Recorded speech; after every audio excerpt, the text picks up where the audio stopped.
Hello folks and welcome to MCQ Have a Look, where you can watch, learn and evaluate. And today we are unboxing the Yuasa YTX14H BS motorcycle battery. Check it out. I can feel another rush coming on. Feeling my body all night.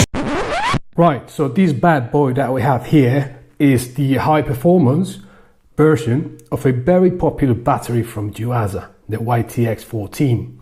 Now, this one here, the special thing about it is that it has a much higher cold cranking amperage. So the normal version has 200, whereas this one here has 240, which is why I am getting it, because it is going into a motorcycle with a lot of added sparkles. So let's unbox it and show it to you.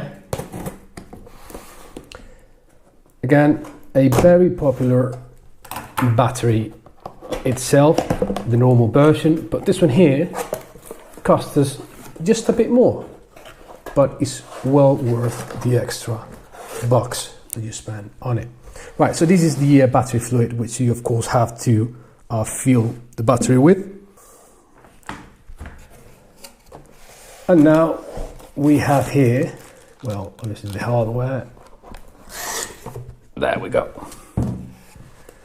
Now, this high performance battery is the same size as the YTX14, the normal version.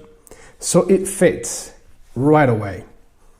Again, the only big difference, the special thing about this one here is what it says in here. I'll show you 240 CCA. CCA standing for cold cranking amperage. So that is it. It comes with the obviously the little hardware.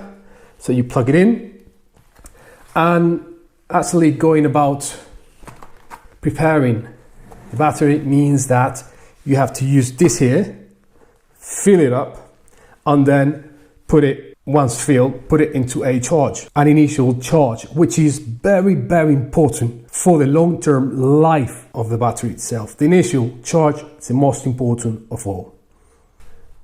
So that is it, folks. The YTX14 high performance version of such a popular battery that goes into a lot of metric European, Japanese motorcycles. So stay tuned, subscribe, and I'll see you on the next video. Cheers, bye bye.